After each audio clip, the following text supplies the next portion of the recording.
The underwater dimension isn't presented as a separate phenomenon but as another environment where these objects operate with apparent ease, transitioning between air, water, and space.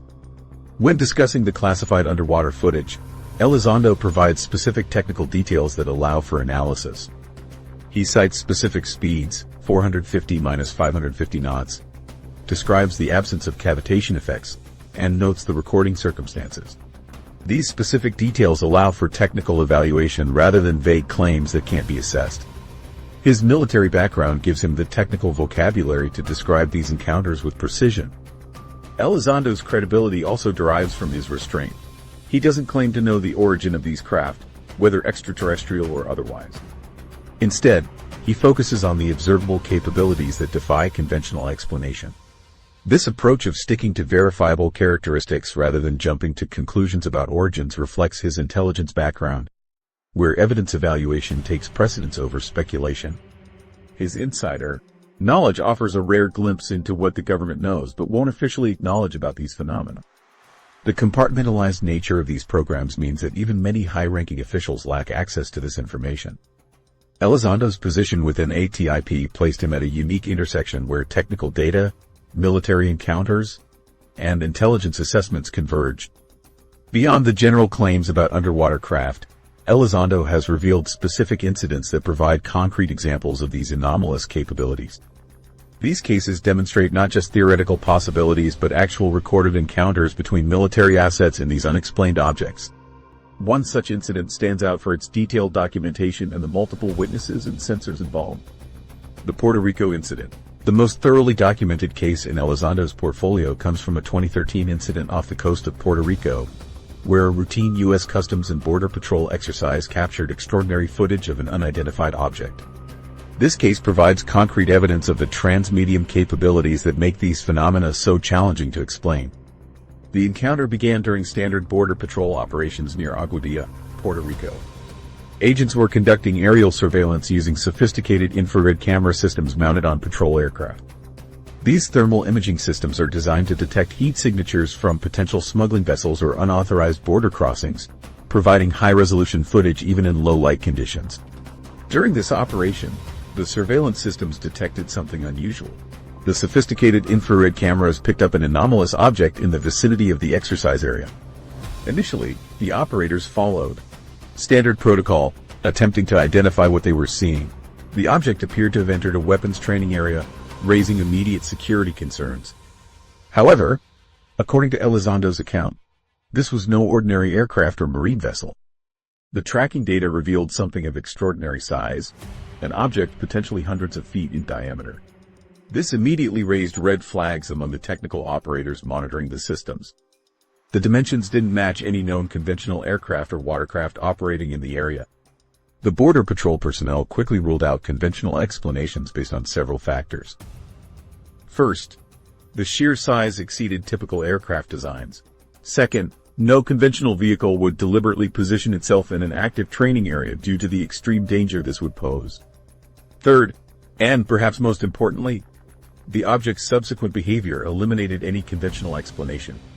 What happened next transformed this from an unusual detection to an extraordinary encounter.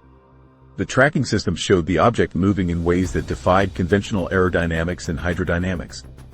Rather than maintaining a predictable course or responding to potential detection in ways that would make sense for either aircraft or watercraft, the object exhibited behavior that seemed to ignore physical limitations. The truly anomalous aspect of the encounter came when tracking systems captured the object's movement from air to water and back again. According to the sensor data, these transitions occurred without any of the expected physical effects that should accompany such movements. When conventional aircraft or vessels move from air to water or vice versa, they must contend with the dramatic difference in density between the two mediums. This transition creates substantial resistance, requiring significant changes in propulsion and control systems. Yet the tracking data from the Puerto Rico incident showed something entirely different. The object moved between air and water without any apparent deceleration. It maintained its velocity and trajectory as if the difference between water and air presented no obstacle whatsoever. This seamless transition between mediums defies our understanding of physics and aerodynamics. To appreciate the impossibility of this movement, consider what happens when conventional objects try to cross this boundary. When an aircraft or missile enters water from air, it experiences dramatic deceleration due to the increased density of water. The sudden resistance often requires specialized designs just to maintain structural integrity during the transition. Similarly, when an object moves from water to air, the sudden decrease in resistance creates different challenges for control and stability. The object in the Puerto Rico incident displayed none of these expected effects.